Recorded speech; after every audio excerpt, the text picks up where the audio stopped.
Hello दोस्तों, स्वागत है आपके अपने इस यूट्यूब चैनल अंकित कोचिंग सेंटर में। और आज के इस वीडियो में हम लोग कक्षा 9वीं प्रश्नावली 2.3 बुक गणिता मंजरी प्रश्न संख्या 1 हम लोग जो है हल करने वाले हैं।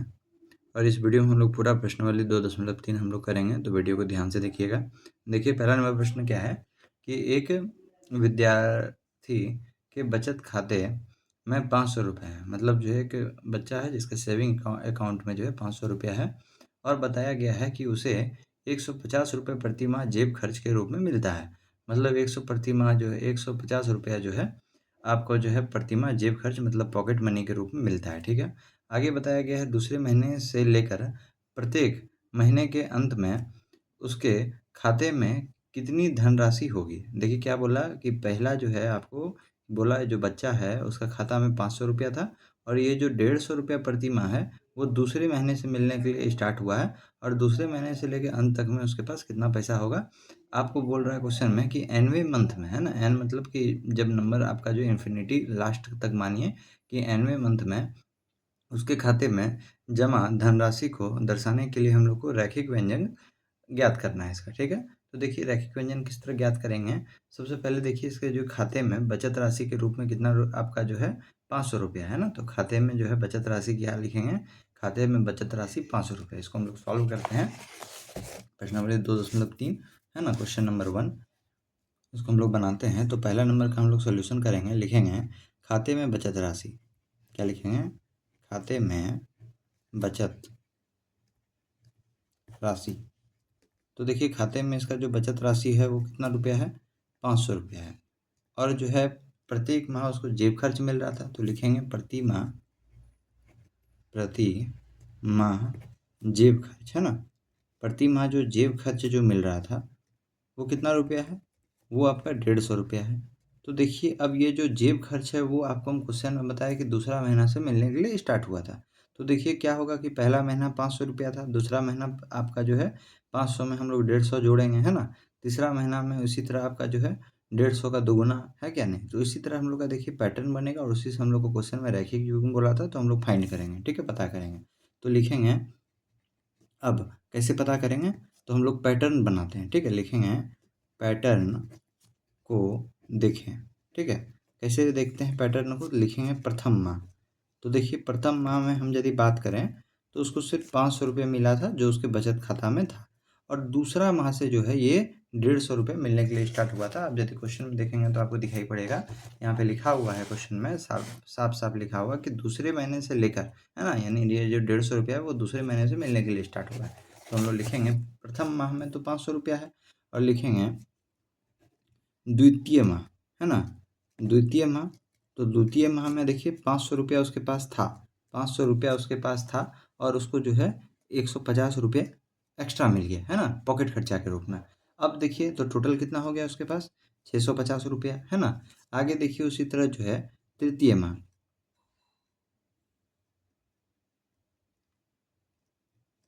है ना, तृतीय माह के यदि हम बात करें तो यहाँ पे देखिए इसके पास 500 रुपया था, और जो है इस बार 150 रुपया मिला। फिर इसको जो है देखिए 150 का ये दुगुना हो जाएगा, है ना। फिर से 150 मिलेगा तो 150 दो गुना, तो हम इसको लिख सकते हैं 2 इंटू 150। अब इसको यदि हम लोग सॉल्व करेंगे तो ये टोटल कितना हो जाएगा, 800, है ना। अब देखिए यहाँ पे जो तृतीय नहीं लिख सकते हैं वो तीसरा माह भी लिख सकते हैं ना, इस तरह भी हम लोग जो है लिख सकते हैं। फिर उसके बाद जो है चौथा माह, है ना, चौथा माह। अब देखिए चौथा माह में कितना हो जाएगा, इसको 500 रुपया मिला था, और उसमें से 2 बार इसको 150 मिल गया, 3 बार मिलेगा, है ना, तो 3 गुना हो जाएगा 150 का। तो टोटल कितना हो गया इसका, 950 रुपया। अब देखिए तो इसी तरह एनवे मंथ में इसको क्या बोला था कि हम लोग को पता करना है एनवे मंथ में कितना रुपया मिलेगा। तो लिखेंगे एनवे माह में, तो इसको जो है एनवे माह में कितना रुपया इसको मिलेगा। तो देखिए 500 रुपये 500 रुपये 500 रुपये हर बार मिल रहा है, तो इसको हम लोग 500 लिख सकते हैं। ठीक है। अब देखिए यहाँ पे प्लस, अब यहाँ पे क्या हो रहा है कि यहाँ पे आप देखिएगा एन मतलब जो है माह, यहाँ पे एन का मतलब क्या होता है, एनवे माह में, है मतलब नंबर है। तो देखिए यहाँ पे जब यहाँ पे द्वितीय माह है तो 150 मिला, तृतीय माह है तो एक कम हो गया, यानी एन में एक कम हो गया। चौथा माह में एक कम है ना, 4 में 3 घटा तो 1, यानी हर बार क्या हो रहा है, जो महीना आ रहा है उसमें क्या हो रहा है, 1 घट जा रहा है क्या नहीं? और क्या हो रहा है आपका, हर बार किससे गुना हो रहा है, 150, 150, 150, हर बार किससे गुना हो रहा है, 150। तो हम यहाँ पे इसको जो है 150 लिख सकते हैं। तो यही इसका क्या हो जाएगा, रैखिक व्यंजक हो जाएगा, है ना। क्वेश्चन में आपको क्या बोला था, रैखिक व्यंजक पता करने के लिए बोला था। तो लिखेंगे यहाँ पे रैखिक व्यंजक, है ना। तो रैखिक व्यंजक कितना हो जाएगा आपका, 500 प्लस n-1 इंटू 150, ये इसका क्या हो गया, रैखिक व्यंजक हो गया, और ये इसका आंसर भी हो गया। ठीक है, तो इस तरह आपका जो है क्वेश्चन नंबर 1 बनेगा। हम लोग क्वेश्चन नंबर 2 देखते हैं, क्वेश्चन नंबर 2 किस प्रकार आप लोग का बनेगा। ठीक है, तो यहाँ पे देखिए क्वेश्चन नंबर 2 आपका स्टार्ट हो जाता है। क्वेश्चन नंबर 2 में बोल रहा है कि एक रैली 120 सदस्यों के साथ प्रारंभ होती है। मतलब एक रैली जो है 120 सदस्य के साथ जो है स्टार्ट होता है। ठीक है, प्रत्येक घंटे के पश्चात 9 सदस्य समूह से बाहर हो जाते हैं। मतलब हर एक घंटा में क्या होता है कि 9 सदस्य जो है क्या होता है, ये रैली को छोड़ के चला जाता है ना, बाहर हो जाते हैं। तो 1 2 3 डॉट डॉट घंटे के पश्चात कितने सदस्य रैली से बाहर हो जाएंगे। मतलब 1 घंटा के बाद, 2 घंटा के बाद, 3 घंटा के बाद आपका कितना सदस्य जो है रैली से बाहर हो जाएगा, आपको बताना है। और यहाँ पे जो है, अब यहाँ पे बताया है nवें घंटे के अंत में शेष सदस्यों की संख्या ज्ञात करने के लिए रैखिक व्यंजक आपको बताना है कि nवें घंटे, मतलब जो है nवें घंटे में कितना आपका जो है आदमी इस रैली में बचा हुआ रहेगा, आपको बताना है। ठीक है, तो देखिए nवें घंटे के लिए हम लोग फाइंड करना है। तो सबसे पहले देखिए रैली में जो आपका है, यानी प्रारंभिक रैली जब स्टार्ट हुआ था तो प्रारंभिक सदस्य के साथ स्टार्ट हुआ था। तो प्रारंभिक सदस्य कितना है, 120। तो वही लिखना है हम लोग को, है ना। तो हम लोग लिखेंगे क्वेश्चन नंबर 2 का सॉल्यूशन हम लोग करेंगे। क्वेश्चन नंबर हम लोग यहाँ पे 2 का सॉल्यूशन करेंगे। ठीक है, क्वेश्चन नंबर 2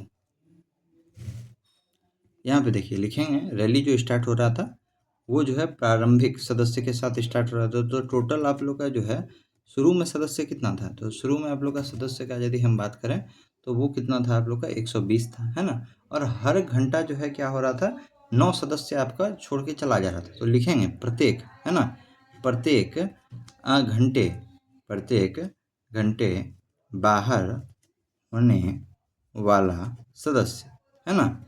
अब जो है हर एक घंटा जो है बाहर जो कितना सदस्य हो रहा था, तो प्रत्येक घंटे बाहर होने वाले सदस्य की संख्या कितना है, 9 है। अब हम लोग पैटर्न को देखते हैं। ठीक है, बिना पैटर्न को देखे जो है लिखेंगे अब पैटर्न, है ना। अब हम लोग जो है पैटर्न को देखें। अब हम लोग देखिए पैटर्न को देखते हैं। तो देखिए यहाँ पे प्रारंभिक सदस्य हम लोग लिखते हैं। तो प्रारंभिक सदस्य कितना है, कितना सदस्य के साथ स्टार्ट हुआ था, तो 120 सदस्य के साथ स्टार्ट हुआ था। क्लियर बात है। अब देखिए 1 घंटे के बाद, 1 घंटे बाद क्या हुआ कि 9 सदस्य छोड़ के चला गया। तो 120 में से हम लोग 9 घटा सकते हैं। तो कितना सदस्य आप लोग का बचेगा, बताइए आप लोग। 120 में यदि आप 9 घटाइएगा तो 100 आपका 11 सदस्य बचेगा। क्लियर बात है। अब आगे देखिए यहाँ पे दूसरा घंटा यदि हम यहाँ पे घटाएंगे तो यहाँ पे जो है लिखेंगे दूसरा, है ना, 2 घंटे बाद। 2 घंटे बाद क्या हो जाएगा, 2 घंटा बाद जितना आदमी गया था उसका दुगुना चले जाएगा, है क्या नहीं। तो 9 गया था तो एक बार 9 का दुगुना जाएगा, 9 को 2 से गुना कर देते हैं तो कितना हो जाएगा, 120, और इधर आपका हो गया 18। तो 20 में 18 जाएगा तो कितना हो जाएगा, 102, है ना। तो 102 आदमी रहा मात्र रैली में। अब देखिए यहाँ पे तीसरा घंटा का यदि हम बात करें तो लिखेंगे 3 घंटे बाद, है ना, 3 घंटे बाद। तो 3 घंटे के बाद का क्या स्थिति रहेगा, टोटल 120 सदस्य था, तो 9 9 करके जा रहा है, तो एक बार 3 गुना आदमी चले जाएगा, यानी 9 को 3 से गुना करेंगे तो 120, और 9 तिया कितना होता है, 27 होता है। तो 120 में जब 27 घटेगा तो आपका कितना बचेगा, 90 आपका 7 सदस्य बचेगा, है ना। तो यहाँ पे हम लोग 97 ऐसे करके हम लोग लिख ले, ये 93 सदस्य बचेगा, सॉरी 93 सदस्य हम लोग यहाँ पे लिख लेते हैं। तो इस तरह हम लोग क्या देख रहे हैं कि आपका जो है 120 तो स्थिर है, लेकिन यहाँ पे आप लोग का जो है nवें सदस्य हम लोग को पूछा था। यानी देखिए हर बार 1 2 3 इस तरह करके आप लोग का गुना हो रहा है ना। पहले जो है आपका 9 गुना हुआ, फिर 2 गुना हुआ, 2 घंटे में 2 गुना सदस्य छोड़ के गया, 3 घंटे में 3 गुना सदस्य छोड़ के गया। तो इसी तरह nवें घंटे के लिए आपको पूछा है, क्वेश्चन में ये पूछा है nवें घंटे के लिए। तो यहाँ पे लिखेंगे nवें सदस्यों के लिए, है ना, यानी आपका nवें घंटे में कितना गया आदमी छोड़ के, तो nवें सदस्यों के लिए तो देखिए 120 हर समय स्थिर है, 120 हर समय क्या है, स्थिर है। चेंज क्या हो रहा है, 1 गुना 2 गुना 3 गुना, है ना, इस तरह करके हो रहा है, मतलब घंटा चेंज हो रहा है, आवर चेंज हो रहा है, तो इसको हम लोग n लिख सकते हैं। और देखिए हर समय गुना किससे हो रहा है, 9 से, है ना, 9 से हर समय गुना हो रहा है, तो इंटू हम 9 लिख सकते हैं। तो इसका रैखिक व्यंजक क्या बनेगा, लिखेंगे यहाँ पे रैखिक व्यंजक, तो इसका रैखिक व्यंजक क्या बनेगा, 120 9x, है ना, मतलब हमको nवें घंटा के लिए निकालना है। यदि ये आपका जो समीकरण बचा, इस समीकरण से आप किसी भी घंटा के लिए निकाल सकते हैं। यदि आपको बोलेगा कि 5 घंटे के बाद कितना निकालना है, तो आप x में 5 को रखिए, 9 5 या कितना होगा 45 हो जाएगा, और 120 में 25 को घटा, ये 45 को घटा दिए, आपका आंसर निकल जाएगा। इसी तरह पूछिएगा 6 घंटे के बाद कितना होगा, तो x की जगह 6 रखिए, 6 को 9 से गुना कीजिए, जो आंसर आएगा उसको 120 से घटा दीजिए, 6 घंटे के बाद पता चल जाएगा। तो ये समीकरण आपका निकल के आ चुका है। अब हम लोग देखिए ये आपका 2 नंबर बन गया। अब हम लोग तीसरा नंबर क्वेश्चन को बनाते हैं, ठीक है। तीसरा नंबर क्वेश्चन को देखिए हम लोग बनाते हैं। तीसरा नंबर क्वेश्चन पढ़िए क्या बोल रहा है। तीसरा नंबर क्वेश्चन को हम लोग देखेंगे गौर से।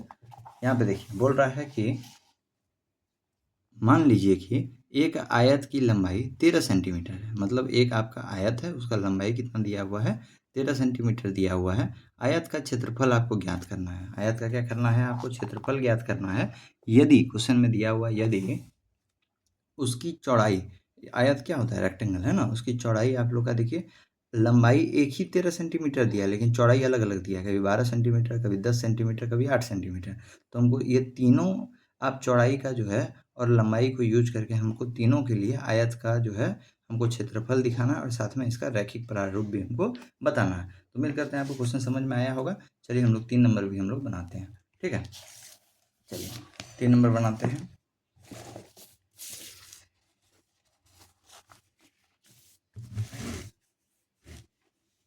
देखिए यहाँ पे तीसरा नंबर, यहाँ पे हम क्वेश्चन लिखेंगे। तो देखिए कि हम लोग को आयत की लंबाई दिया हुआ था, आयत का लंबाई हम लोग को सेम दिया हुआ था, है ना। तो लिखेंगे आयत की लंबाई। आयत की लंबाई हमको जो है कितना दिया हुआ था, क्वेश्चन में देखेंगे तो 13 सेंटीमीटर था। क्वेश्चन में कितना था, 13 सेंटीमीटर। हमको चौड़ाई इसका अलग अलग करके दिया था, है क्या नहीं। तो इसका हमको क्या दिया था, चौड़ाई। एक बार चौड़ाई हमको क्या दिया हुआ था, एक बार चौड़ाई दिया हुआ था 12 सेंटीमीटर, दूसरे बार चौड़ाई दिया हुआ था 10 सेंटीमीटर, और तीसरे बार चौड़ाई आपको दिया हुआ था 8 सेंटीमीटर। तो हम लोग को जो है आयत का हम लोग को क्या निकालना है, क्षेत्रफल। क्वेश्चन में यही बोला था क्या आयत का हमको क्या चाहिए, क्षेत्रफल। तो आयत का क्षेत्रफल का फॉर्मूला क्या होता है, लिखेंगे आयत का क्षेत्रफल। तो आयत का क्षेत्रफल का फॉर्मूला आप लोग को पता होगा, क्या होता है, लंबाई गुना चौड़ाई, है ना, लंबाई गुना चौड़ाई। इंग्लिश में यदि इसको लिखेंगे तो L इंटू बी, है ना, लेंथ इंटू ब्रेथ। तो ये आपका हो जाता है। तो पहला नंबर सबसे पहले हम लोग निकालेंगे। पहला नंबर का चौड़ाई क्या दिया हुआ है, चौड़ाई आपका कितना दिया हुआ है, चौड़ाई आप लोग का दिया हुआ है 12 सेंटीमीटर। चौड़ाई कितना दिया हुआ है, 12 सेंटीमीटर दिया हुआ है। तो हम लोग को क्या निकालना, आयत का क्षेत्रफल। आयत का क्षेत्रफल निकालना है। तो देखिए हम लोग कैसे निकालेंगे आयत का क्षेत्रफल। आयत का क्षेत्रफल का फॉर्मूला होता है लंबाई गुना चौड़ाई। तो लिखेंगे लंबाई गुना चौड़ाई, ठीक है। लंबाई देखिए आपको क्वेश्चन में दिया हुआ 13, सभी के लिए 13 होगा। लंबाई जो है सभी के लिए क्या होगा, 13। लेकिन चौड़ाई का मान आपको देखिए अलग दिया हुआ था, कितना दिया हुआ था, 12। तो 13 में जब 12 को गुना करेंगे तो कितना होगा, 156। और जब हम इसका क्षेत्रफल निकाल रहे हैं, एरिया निकाल रहे हैं, तो हर समय इसका सेंटीमीटर स्क्वायर हो जाएगा, क्या ये सब सेंटीमीटर में था, तो सेंटीमीटर स्क्वायर। एक नंबर बन गया। दूसरा नंबर में फिर से देखिए चौड़ाई का मान आप लोग का अलग है दिया हुआ है। चौड़ाई का मान आप लोग का अलग है। चौड़ाई का मान कितना दिया हुआ है, चौड़ाई का मान देखिएगा इस बार आप लोग का दिया हुआ 10 सेंटीमीटर। तो हम लिखेंगे 10 सेंटीमीटर। तो क्या हो जाएगा, आयत का क्षेत्रफल। तो आयत का क्षेत्रफल का फॉर्मूला बताइए क्या होता है, वही होता है लंबाई गुना चौड़ाई। तो लंबाई गुना चौड़ाई, लंबाई कितना दिया हुआ है, सबके लिए लंबाई कितना होगा, 13 होगा। तो यहाँ पे लिखेंगे 13, और चौड़ाई कितना है, 10 है। तो देखिए 13 को 10 से गुना कीजिएगा तो 130 सेंटीमीटर स्क्वायर, है ना, क्योंकि क्षेत्रफल निकालना, क्षेत्रफल में हर समय स्क्वायर होता है, ठीक है। अब देखिए तीसरा नंबर में आपका तीसरा चौड़ाई भी दिया हुआ था। तो इस बार चौड़ाई आपका क्या दिया हुआ है, इस बार आपका चौड़ाई दिया हुआ है 8 सेंटीमीटर, ठीक है। तो फिर से हमको क्या निकालना, आयत का क्षेत्रफल। आयत का क्या निकालना है, क्षेत्रफल निकालना है। फार्मूला क्या होता है, वही होता है सेम टू सेम, लंबाई गुना चौड़ाई। लंबाई आपका क्या दिया हुआ है, सब में 13 मान रहे थे, तो इस बार भी 13 हो जाएगा। और चौड़ाई कितना है इस बार, 8 है। तो 13 को 8 से गुणा कीजिएगा तो 104 सेंटीमीटर स्क्वायर होगा।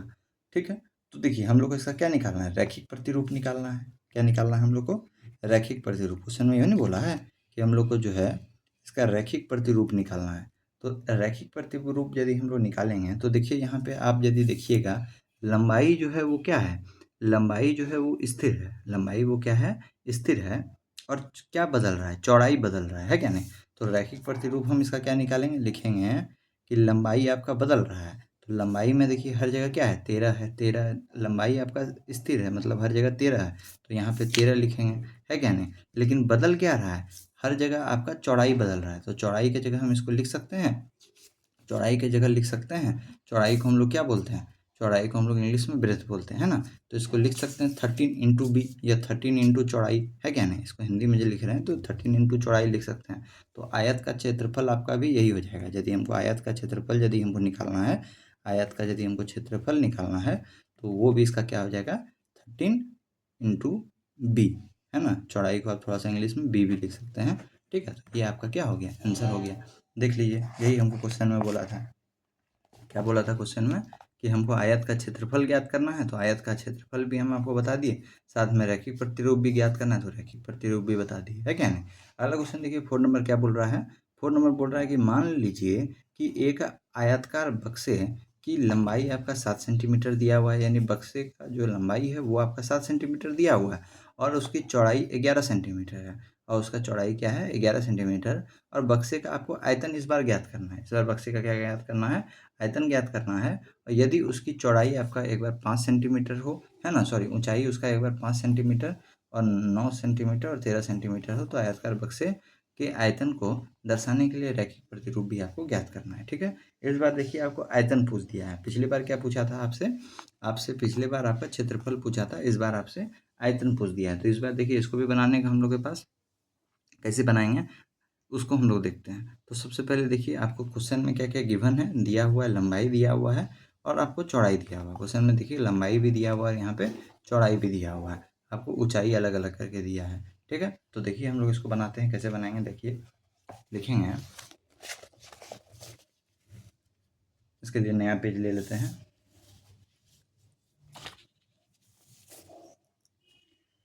देखिए यहाँ पे 4 नंबर, 4 नंबर के लिए हम लोग यहाँ पे बनाएंगे, 4 नंबर क्वेश्चन हम लोग यहाँ पे सॉल्व करेंगे। ठीक है, तो देखिए यहाँ पे लिखेंगे आयताकार, है ना, आयताकार, है ना, आयताकार बक्से की लंबाई, आयताकार बक्से की जो है लंबाई आप लोग का, यानी लेंथ आप लोग का दिया हुआ है, कितना दिया हुआ है, 7 सेंटीमीटर दिया हुआ है। कोई दिक्कत इसमें नहीं। आगे देखिए उसी तरह जो है यहाँ पे देखिए आप लोग का, यहाँ पे जो है आयताकार बक्से की लंबाई 7 सेंटीमीटर और चौड़ाई 11 सेंटीमीटर दिया हुआ है ना। आयता, यहाँ पे आकार है, ठीक है, आयताकार बक्से की चौड़ाई, चौड़ाई देख लीजिए आपको कितना दिया हुआ है, मतलब ब्रेथ आपको कितना दिया हुआ है, यहाँ पे आप लोग का दिया हुआ है 11 सेंटीमीटर, है ना, 11 सेंटीमीटर, कोई दिक्कत नहीं होना चाहिए। और देखिए यहाँ पे इसका जो है आयताकार जो है बक्से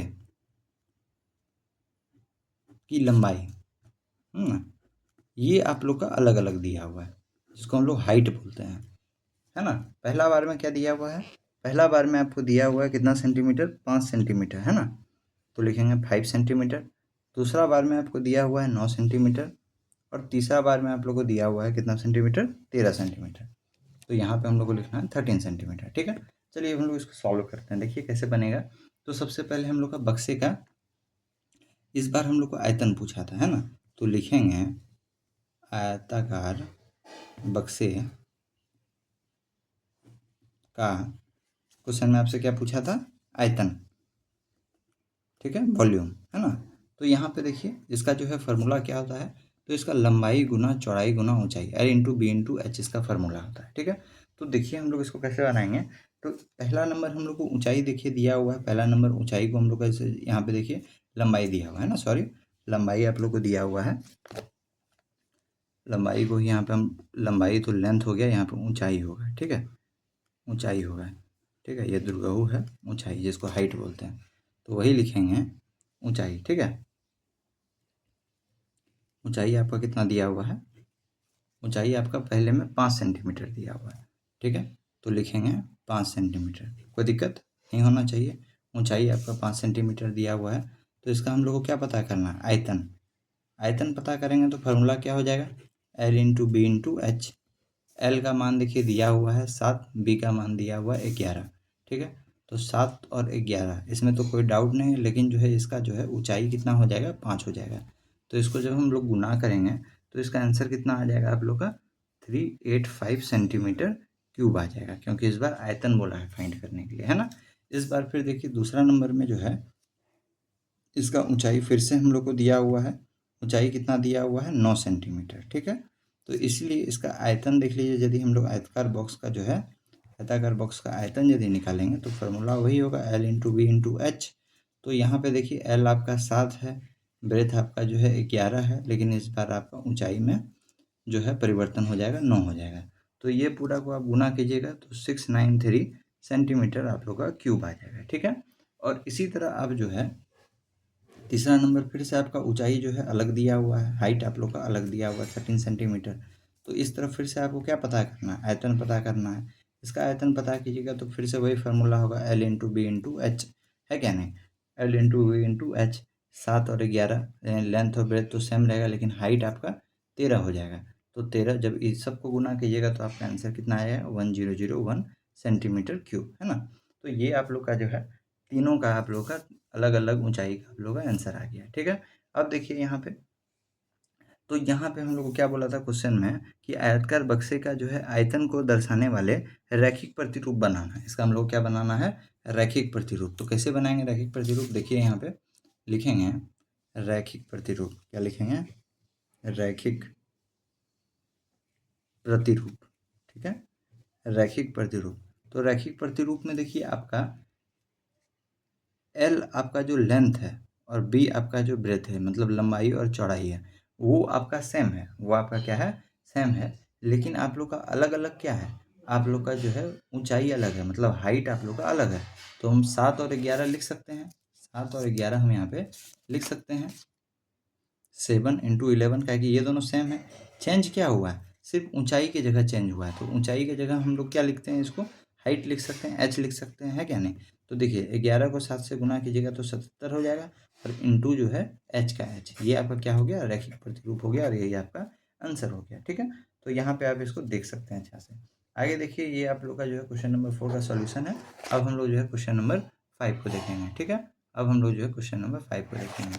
चलिए देखिए क्वेश्चन नंबर 5 क्या है। क्वेश्चन नंबर 5 यहाँ पे बताया क्या है कि जो है सरिता 500 पृष्ठों वाली एक पुस्तक पढ़ रही है, यानी एक लड़की है सरिता जो 500 पेज वाली एक पुस्तक पढ़ रही है, और वो प्रतिदिन 20 पृष्ठ पढ़ती है, मतलब वो हर दिन जो है रोजाना एवरीडे जो है वो 20 पेज पढ़ती है। और 15 दिन के पश्चात, क्या बोला है, 15 दिन के पश्चात कितने पृष्ठ पढ़ने शेष हो जाएंगे, मतलब वो 15 दिन लगातार पढ़ रही है तो कितना पेज बच जाएगा जो 15 दिन के बाद वो नहीं पढ़ पाएगी। और इसे एक रैखिक प्रतिरूप के माध्यम से भी दर्शाना है आपको। तो क्वेश्चन आपको समझ गया, एक लड़की है सरिता, 500 पेज का पृष्ठ पढ़ना है, 500 पेज का जो है उसको बुक पढ़ना है, 20 पृष्ठ एक दिन में पढ़ती है, 15 दिन के बाद पूछ रहा है कि पढ़ने के बाद कितना पेज जो है बाकी रह जाएगा, और साथ में इसको रैखिक प्रतिरूप भी पता करना है। तो चलिए क्वेश्चन आसान है, इसको हम लोग बनाते हैं क्वेश्चन नंबर 5 को। यहाँ पे हम लोग क्वेश्चन नंबर 5 बनाते हैं, ठीक है। चलिए देखिए यहाँ पे क्वेश्चन नंबर 5 हम लोग बनाएंगे। यहाँ पे 5 लिखेंगे कि जो आपका पुस्तक था, है ना, पुस्तक में कुल पृष्ठ, पुस्तक में कुल पृष्ठ, है ना, कुल पृष्ठों की संख्या। तो देखिए यहाँ पे जो है, जो आपका किताब था उसमें कुल कितना पेज था, 500 पेज था, कोई दिक्कत नहीं। और जो है प्रतिदिन पढ़े जाने वाले पृष्ठों की संख्या, मतलब जो रोज पढ़ रही थी, है ना, तो लिखेंगे प्रतिदिन पढ़े जाने वाले पृष्ठों की संख्या, मतलब जो है रोज कितना किताब पढ़ रही, रोज कितना पेज पढ़ रही थी, है ना। तो रोज कितना पेज वो पढ़ रही थी, तो 20 पेज पढ़ रही थी। तो 15 दिन में पढ़े जाना, अब क्वेश्चन में क्या बोला था कि 15 दिन पढ़ेगी, तो 15 दिन के बाद वो जो है कितना पेज नहीं पढ़ पाएगी वो बताइए। तो सबसे पहले हमको ये पता करना पड़ेगा कि 15 दिन में वो कितना पेज पढ़ी, तो उसके लिए 15 को 20 से गुना कर देंगे, है ना।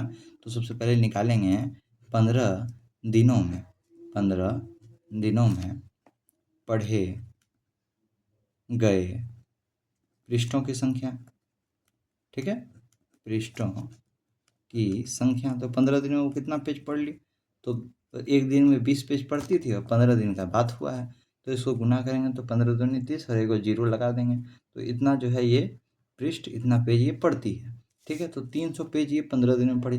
लेकिन क्वेश्चन में क्या पूछा था, क्वेश्चन में यही पूछा था कि कितना दिन वो 15 दिन के बाद वो कितना पेज नहीं पढ़ पाई, तो 300 पढ़ी, तो और बाकी बात बच कितना गया, तो 500 में जो है टोटल पेज 500 था, उसमें से 300 पढ़ी, तो जितना कितना बचा, तो 500 में 300 घटाएंगे तो 200।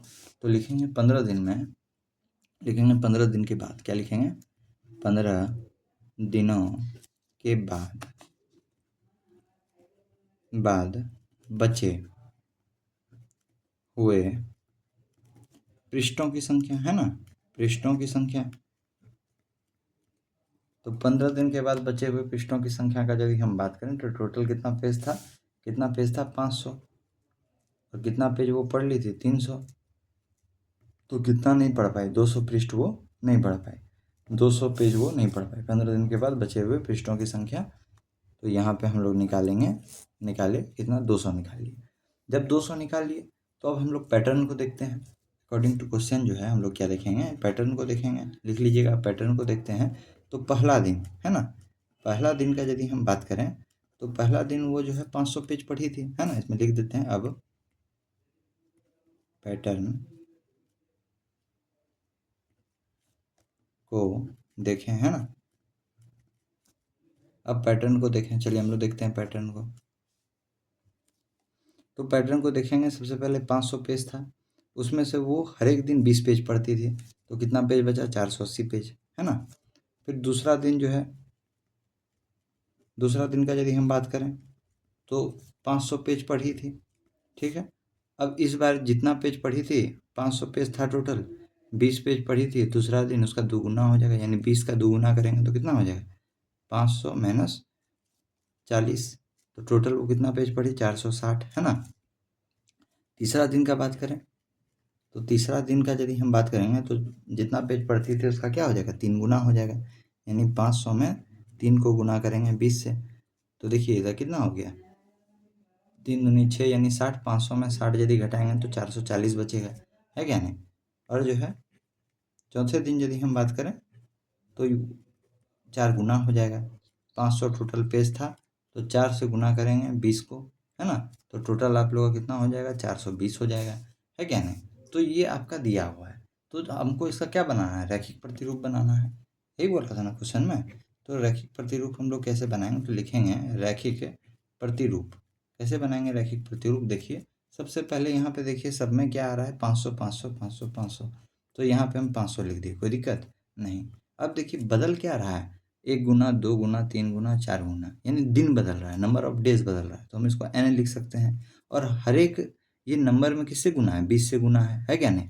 तो हम इसको गुना किससे कर सकते हैं, 20 से, इंटू 20 लिख सकते हैं। तो इसका जो है यदि हम इसको सजा के लिखें तो 500 का 500 और 20 को n से यदि हम गुना करेंगे तो 20n हो जाएगा। ये इसका रैखिक प्रतिरूप हो गया, ये इसका क्या हो गया, रैखिक प्रतिरूप। तो इसी तरह हम लोग जो है इस एक्सरसाइज का जो पांचों क्वेश्चन था उसको हम लोग जो है सॉल्व कर लिए और अच्छे ढंग से हम लोग इस क्वेश्चन को समझे हैं। अगले दिन हम लोग जो है अगला एक्सरसाइज पढ़ेंगे। मिलते हैं हम नेक्स्ट वीडियो में। यदि आपको वीडियो समझ में आया है तो आप वीडियो को लाइक कीजिए और अपने दोस्तों को जरूर शेयर कीजिए।